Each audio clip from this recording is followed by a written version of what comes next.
जो मुझे कई स्थानों पर जाने का अवसर मिला है, कई लोकसभा में, महाराष्ट्र में भारतीय जनता पार्टी और उनके मित्र पक्ष के यानी महायुति के पक्ष में एक लहर है और मोदी जी का जो मैजिक है, जादू है, जो उनके द्वारा किया गया विकास कार्य है और जो भाजपा की महायुति की सरकार प्रदेश में है उसके द्वारा रुके गए विकास कार्यों को जो प्रारंभ किया गया है, घर घर राशन मिल रहा है, घर घर मकान मिल रहा है, घर घर शौचालय का निर्माण हो रहा है।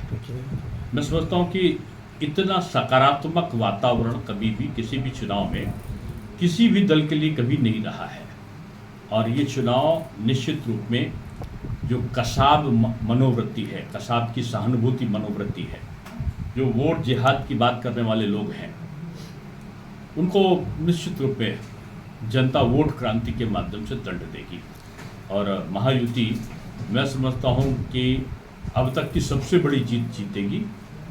खाता खुल जाए अगर विपक्ष का तो ये उसके लिए उपलब्धि होगी। सर, उज्ज्वल निकम को लेकर एक बयान दिया गया है कांग्रेस की तरफ से, क्या बताएंगे? ये तो कांग्रेस को बताना है।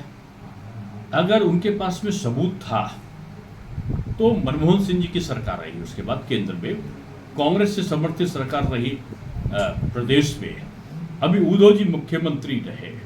अगर इतना बड़ा रहस्य था तो उन्होंने पकड़ के दंड क्यों नहीं दिया? पाकिस्तान ने जो शब्द बोले कि कसाब निर्दोष है, पाकिस्तानी कसाब निर्दोष है और आतंकवादियों के खिलाफ मुकदमा लड़ने वाला उज्ज्वल निगम दोषी है, शर्म आनी चाहिए कांग्रेस को।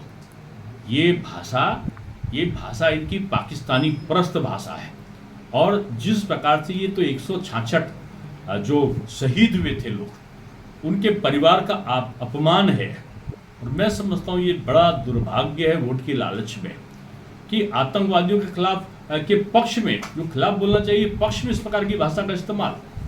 राष्ट्रभक्त जो लोग थे उनके खिलाफ इस प्रकार की भाषा का प्रयोग। आज पर्चा छपा के कई अहमदनगर में तो मैं स्वयं देख कर आया कि पर्चे पंपलेट में नाम दे देकर फतवे जारी हो रहे हैं। शर्म आनी चाहिए इन सबको।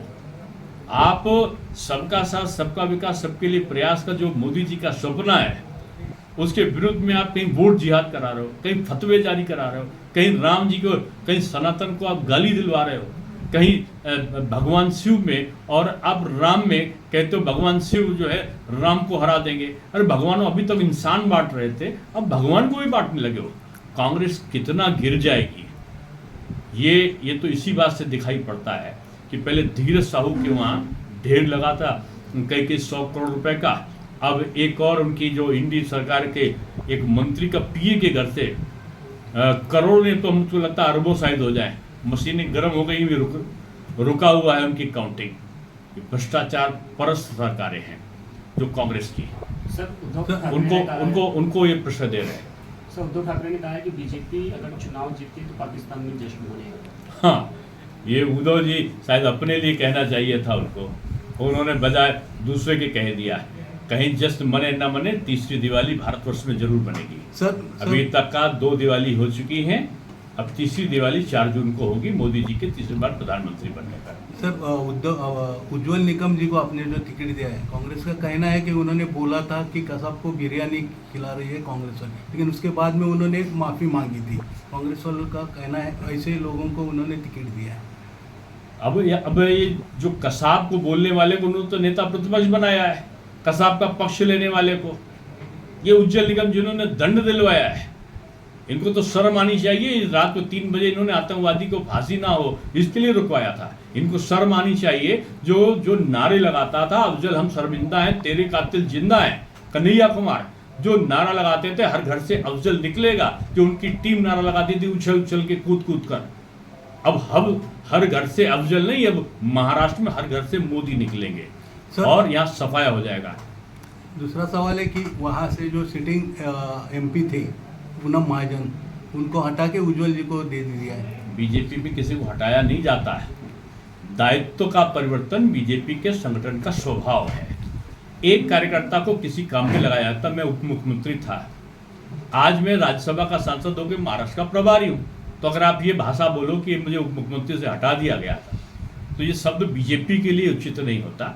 नरेंद्र तोमर जी केंद्रीय मंत्री थे, प्रहलाद पटेल केंद्रीय मंत्री थे, वो आज प्रदेश में मंत्री बन के काम कर रहे हैं कैलाश विजयवर्गीय जी। तो ये बीजेपी कैडर बेस्ड पार्टी है। लोगों को बीजेपी को समझने में भी टाइम लगेगा, इस पर शोध करना पड़ेगा लोगों को। राम जी के दर्शन करने पर प्रवक्ताओं को हटाया गया है कांग्रेस में, किस तरीके से देखते हैं? कांग्रेस तो राम जी का नाम से ही कांग्रेस तो चिड़ है। एफिडेविट दिया था कि राम है ही नहीं, एफिडेविट दिया था कि राम सेतु बंदर रामेश्वरम है ही नहीं, राम जी का जन्म स्थान का पता नहीं है। अब प्रमोद कृष्णन जी ने जहाँ राम जी का गाना गाया एक टेलीविजन पे, उनको आगे प्रवक्ता पद से हटा दिया गया। उसके बाद उनको पार्टी से निकाल दिया गया। उसके बाद गौरव वल्लभ आए, उन्होंने राम जी के मंदिर में जाने की अनुमति मांगी अपने पार्टी के उनसे, तो उनको पार्टी से जाने की अनुमति दे दी गई। आज राधिका खेड़ा जी झारखंड से, वो बेचारी राम जी का दर्शन कर आई थी, कहीं ट्वीट कर दिया था उन्होंने राम जी के दर्शन का, आज उनको भी पार्टी से निकाल दिया गया।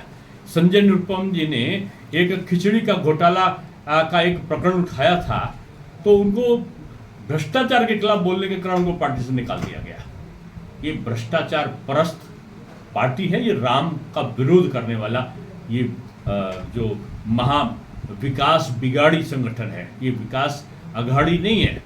इसने टनल को रोक दिया, इसने यहाँ की बुलेट ट्रेन का रोक दिया, यहाँ के जो मेट्रो थी उसको रोक दिया। ये महाविकास बिगाड़ी जो है महाराष्ट्र की राजनीति से अस्तित्व विहीन हो जाएगी। सर आखिरी सवाल है कि कोकण में और गोवा में आप घूमे पूरे महाराष्ट्र, कोकण और गोवा में से कितनी सीट युति को मिली? मैं उल्टा प्रश्न कर रहा हूँ, आप देखकर बताओ कि कौन सी एक दो सीटें हैं जो ये महाविकास बिगाड़ी पा रही है। मैं समझता हूँ अब तक का सबसे बड़ा जीत का रिकॉर्ड बीजेपी के पक्ष में इस चुनाव में होगा।